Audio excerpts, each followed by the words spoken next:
Traceability is also important to each of us as consumers because we want to know where our order is and where our product is, right? And we're all dealing right now with a really chaotic global supply chain situation. And that's been one of the biggest challenges for this business in the last 12 months. So we have a vision to bring some more transparency to people that are buying our products, whether it's a B2B sale or it's a consumer sale, so they know where the product is, where its origin was, but where also their order is. Hi there again, food enthusiasts. My name is Chris Rechkowski, and your host today for the Future Foodcast, where we're talking with thought leaders in today's food industry and discussing the trends and technology that is and will shape the future of food. Very excited to be here today with Amy McDonald of Starwest Botanicals. Welcome to the show, Amy. Thanks so much, Chris. I'm happy to be here. Yeah, we've been having a little bit of a chat before we get rolling here, and really a lot of interesting things going on, both with your background and your company. But maybe you can help us and the audience understand, where did you come from? How did you get to the point where you joined Starwest?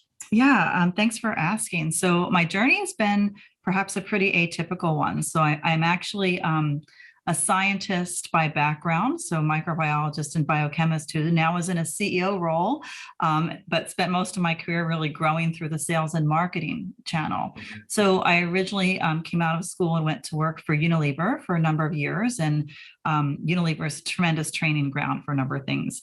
I worked those first 17 years for Quest International, which is a company that no longer exists today. Eventually was sold in part to Givaudan and the other part to Kerry. But it was one of the first companies, I guess it's now 30 years ago, that was both involved with taste and texture.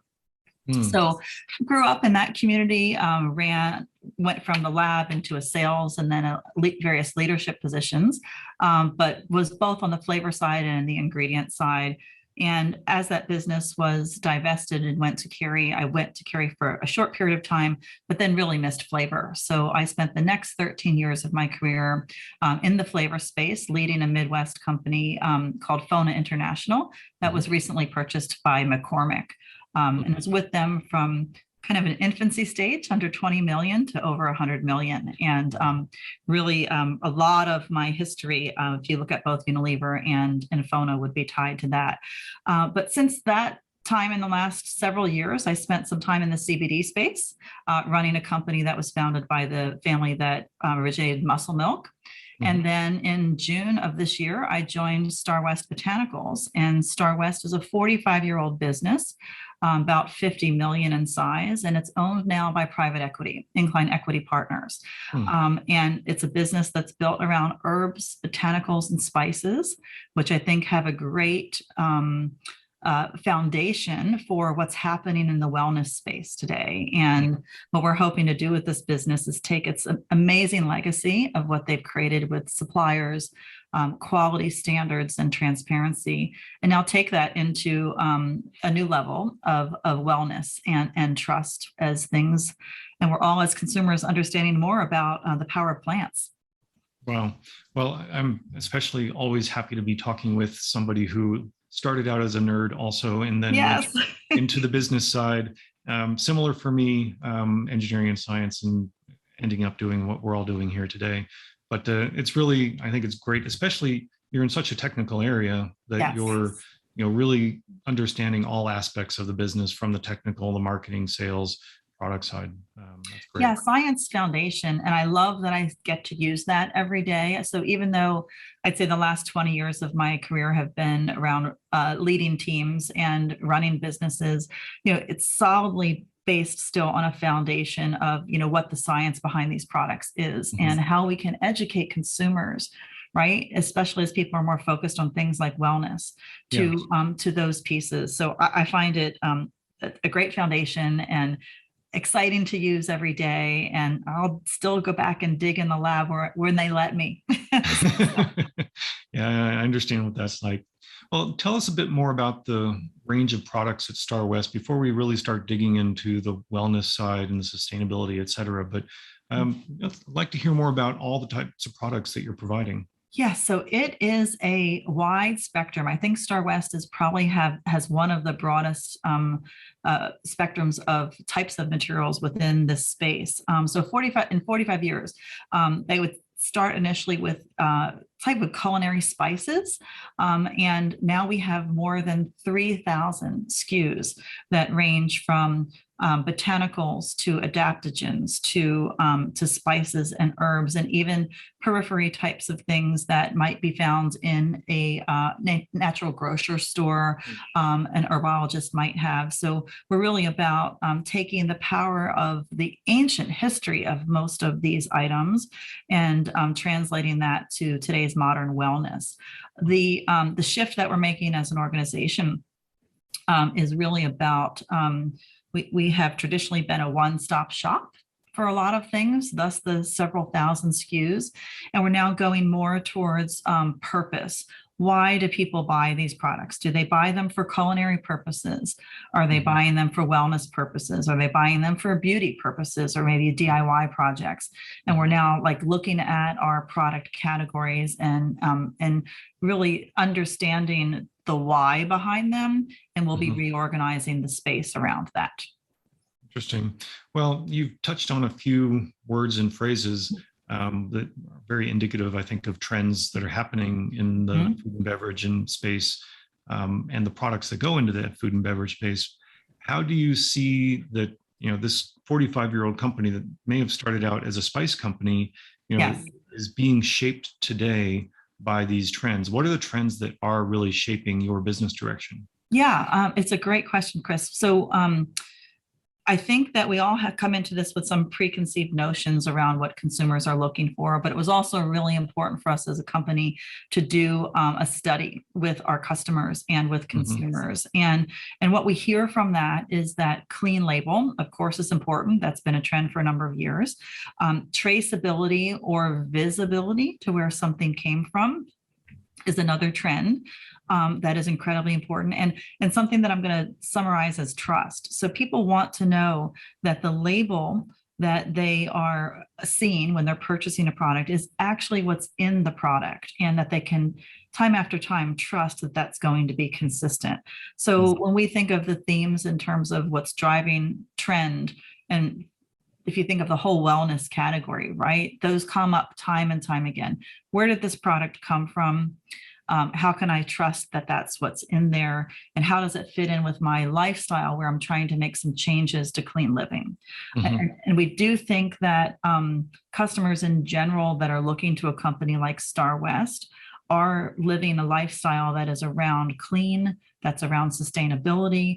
It's a choice that people are making to either choose organic or to know what country of origin things come from. And they're quite serious about what they're putting into their bodies. So we recognize that persona, right, is really the heart of what the purpose of our brand is, and are driving things that help to build the community around that. Right. Well, a few words you mentioned here: traceability, visibility, trust. Maybe also can be condensed into transparency. Yes. And what sort of technologies are you using or processes are you using as a company for yourself and internally before you get out to the consumer end, be confident and understand your supply chain, the transparency of it, and the verification that what you buy is actually what you think you're buying is actually what you bought? Yeah. So I love that you said transparency, because if it's almost as if, Chris, you've seen like some of our strategic documents that we just presented to our board a few weeks ago. And transparency is one of those keywords that we're using across the business in our strategic initiatives. So it's anything from transparency of where did that product come from what fields, from what farmers, what processes do they have, and are they using sustainable and ethical practices? So it kind of starts all the way in our supply chain of understanding that. Then there's the aspect that you also mentioned about verification and validation of that. So I wouldn't say that we are quite yet into blockchain in terms of using that type of technology, but we were working to set up our supply chain to build the informational network and to capture all of that information so we can understand the source and the story of generation of those products. Right. Then we're going to carry that through into the traceability of how might we redo our packaging. So people could then perhaps to look at one of our labels and get very quick and easy information about either the source or maybe the certificate of analysis or the story of the farmer of where that came from. So we're headed also in that direction. And then finally, I'll add traceability is also important to each of us as consumers because we want to know where our order is and where our product is, right? And we're all dealing right now with a really chaotic global supply chain situation. And that's been one of the biggest challenges for this business in the last 12 months. So we have a vision to bring some more transparency to people that are buying our products, whether it's a B2B sale or it's a consumer sale, so they know where the product is, where its origin was, but where also their order is. And since the business transaction has happened and Incline has purchased the Starwest organization, we've invested tremendously in systems. So we're looking at anything from our warehouse management systems to traceability systems to how we're going to redo our website. If you went to our website today, you wouldn't see the types of things I'm talking about yet. If you go there in less than 12 months, you will. Wow. So it sounds like you're doing a major overhaul on the business here, really, as you said, with the focus on transparency. Yes. And as we toss around some terms like blockchain, et cetera, yeah, it sounds like your company is very, very focused on how do you bring that transparency to your customers using technologies like blockchain. I can imagine, for example, some of your products, if people are buying off the shelf or even through e-commerce, there's a QR code, they can scan that and they can find the story there. Well, that's where we will be. We're not quite there yet. We don't see too many people yet in our space that are doing that, and it's our intention to lead there. So that's exactly where we want to head. And part of the reason that companies might not be there yet, of course, is it's a little bit early. Yes. We're starting to see that, but there's another reason that other companies might not want to be there is because maybe they don't want that transparency. Right. How do you, and this certainly becomes a strong competitive advantage. How do you see this sort of tension, if you will, between companies that really want transparency and those that might not, even though there may be mega global brands?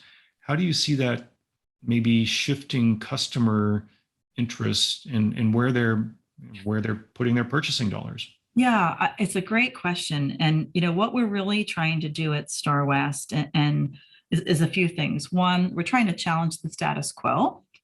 So we're trying to say, okay, this may have been how the industry has done it, but what can we do differently? And more importantly, what can we do differently that answers questions that consumers have on their mind?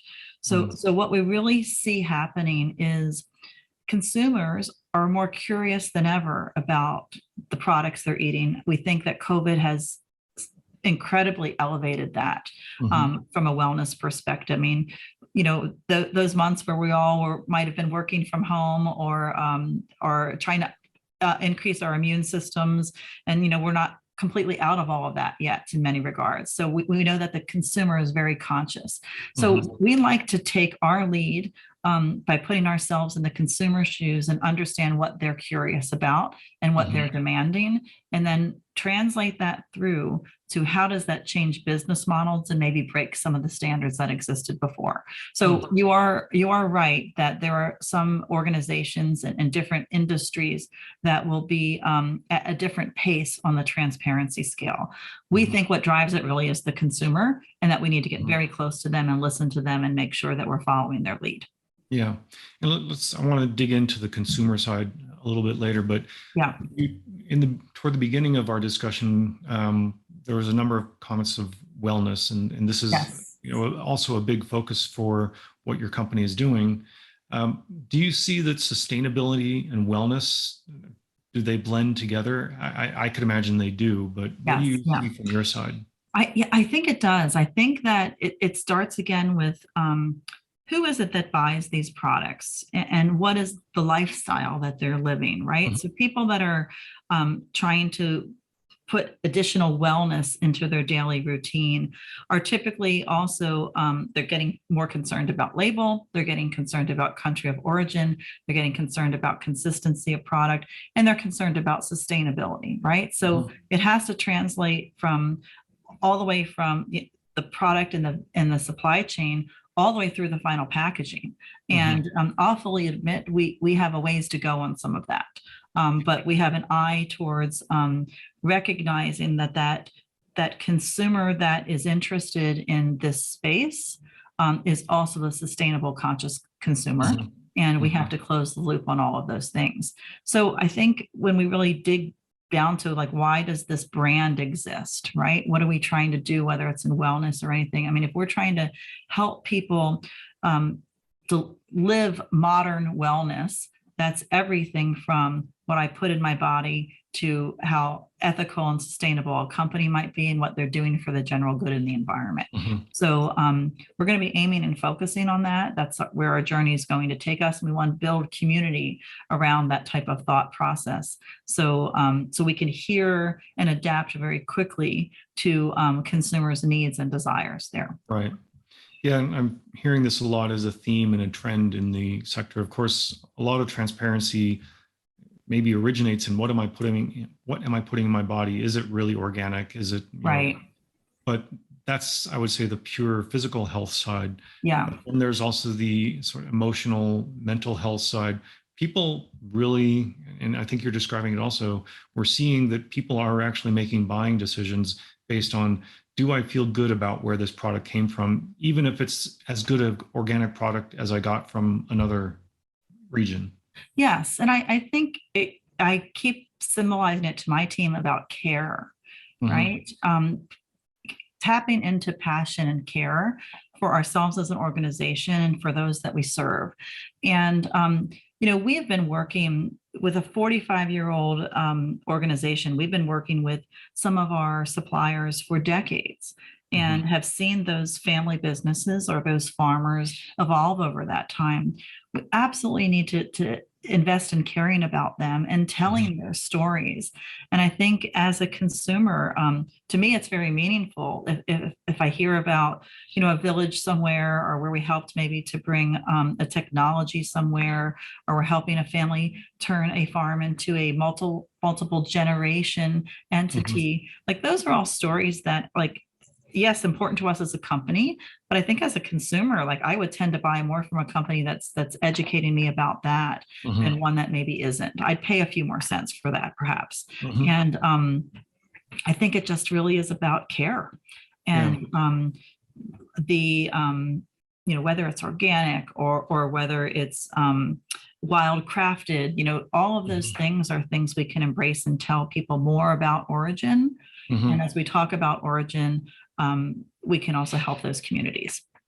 It sounds like your consumers, your customers, definitely have an interest in not only seeing back to the origin of their products, but potentially being able to reach back to the origin of those products. What could you imagine with your products again, 2, 3, 4, 5 years from now? And what would it be interesting for your company to enable your consumers to reach back and essentially touch some part of how that product is made?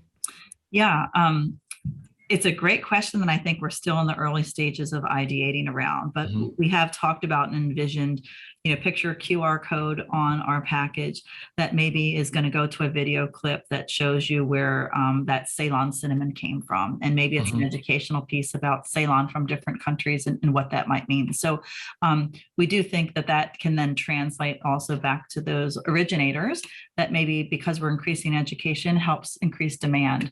But we're also helping those originators also from a technology standpoint to understand, like, once they harvest product and they're cleaning product, what can happen on their site before something even gets shipped into the US, and how we might help them up the technology. So we end up having cleaner product with less micro concerns and have the traceability with regards to the scientific aspects as well. So I think it could take a number of different shapes and forms in terms of what it's meaningful for to the consumer, but how it also back to that originator might help them to modernize their their way of working in their facility. That's Mm, going to open up some new market channels for them as well. right.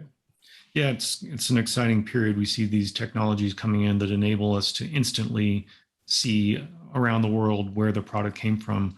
Yeah. And yeah, it's going to make for a lot more success stories out there. But let's turn, we're sort of looking upstream, if you will, at the supply chain and look Yes. downstream to the customers. And Yes.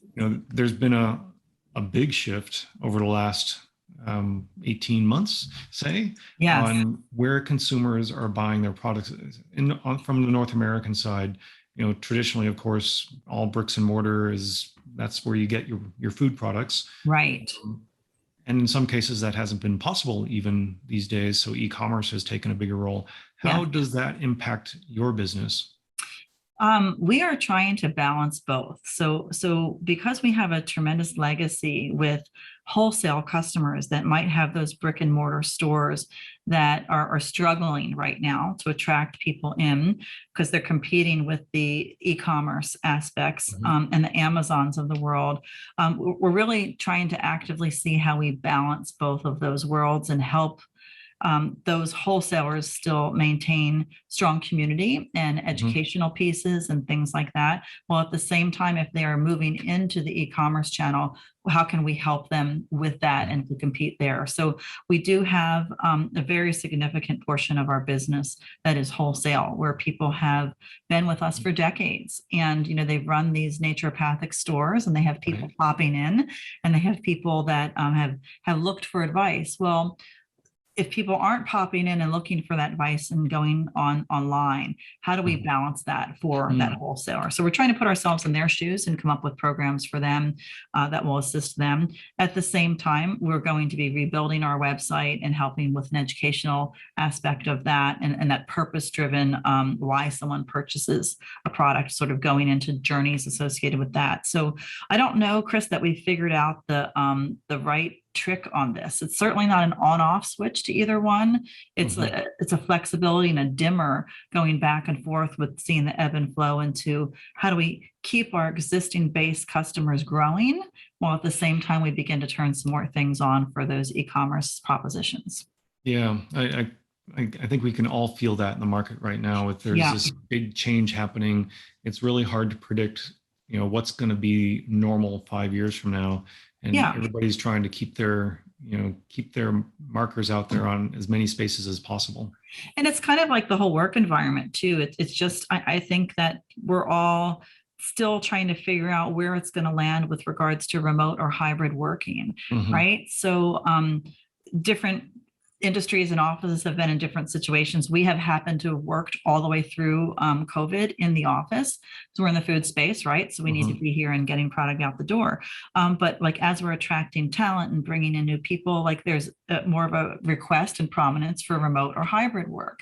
But there's going to be a balance between those two things, because I also know a lot of people who have been in completely remote situations for the last year and a half, and even those that are starting their careers that way, that are now craving a little bit more of that office environment again, right? So I think it's probably going to settle somewhere in the middle. And like brick and mortar versus e-commerce will probably have greater strength and greater reach, but it's not going to be the solution for everyone. So there's got to be a way to support and find balance across the two of them. Right.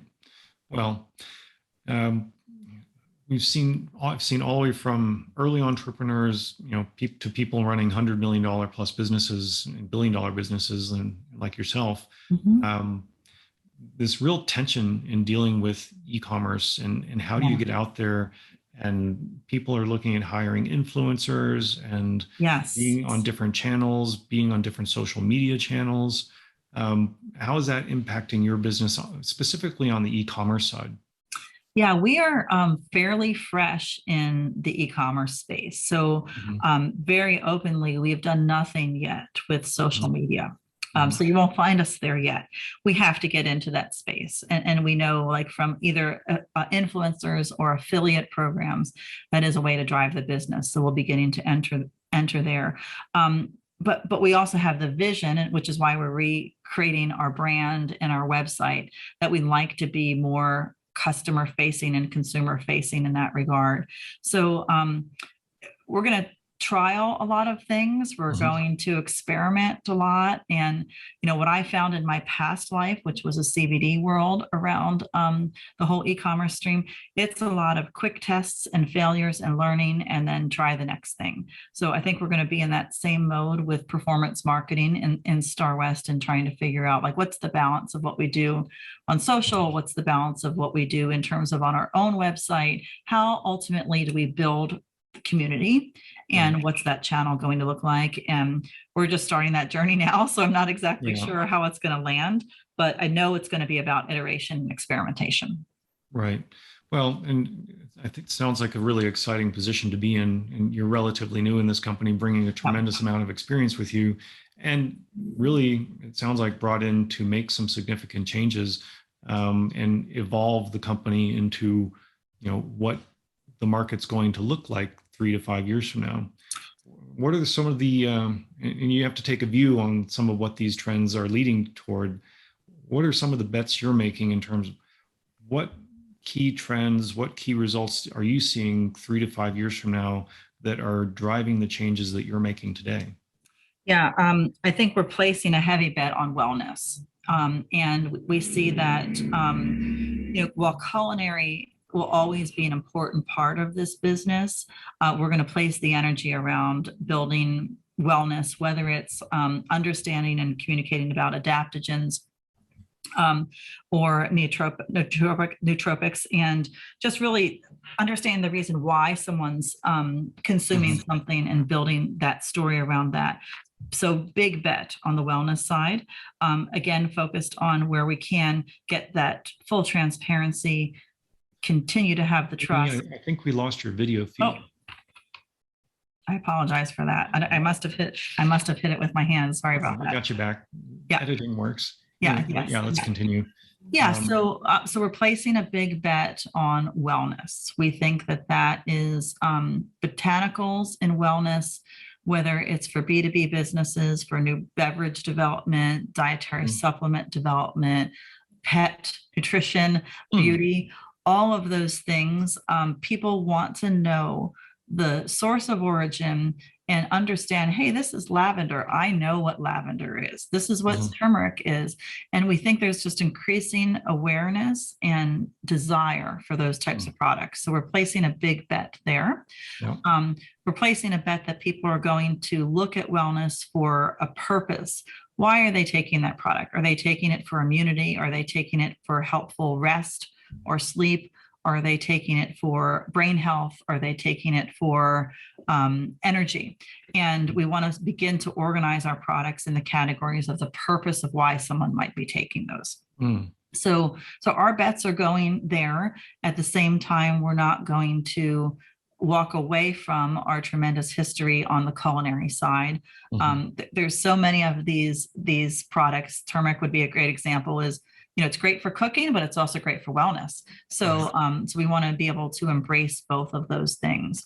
But we're betting on consumers continuing to want to have a modern wellness lifestyle, using plant-based items to help get them there. Yeah, and I think, at least from my experience, and I'm certainly not the long-term food and sort of space expert that you are, but the phrase functional foods has come up a lot. And I think you just described everything there. And people, you don't buy functional food products because it looks nice. You buy it because of a wellness issue usually. Right. And that seems to be resonating with a lot of new companies coming out. Yeah. And it's, I think every individual is in a different stage of what I'm going to call their wellness journey. It might be people that are just trying to change 1% of what they do. It might be people that are created awareness around maybe something that's a future health crisis for them, or it might just be just about like, hey, New Year's resolution and like, how can I get better? But wellness has such a broad category, and it has so many legs within it that I think there's a great opportunity to explore each of those purpose legs and then create product stories around each of those areas. And what I'm trying to also do with Starwest is take us from a product company into a solution company. Hmm. And when we can have those solutions around wellness, that's where we'll really drive growth. Yeah, well, you're certainly hitting the right topic for the times in wellness, I think, and tremendous opportunities with the population dynamics happening around the world. Yeah. And also, I think people looking more toward sort of traditional solutions and how do I consume less pills and prescriptions and use some of these products that frankly have been used for centuries and millennia as very productive for people's health. Yes, I think that general awareness is really just in its infancy. I happen to be an Earl Grey tea drinker. I've always been a tea drinker, and that's been my preference. And literally since joining Starwest, I just learned that the bergamot that's in Earl Grey has a lot of functional properties that I wasn't aware of.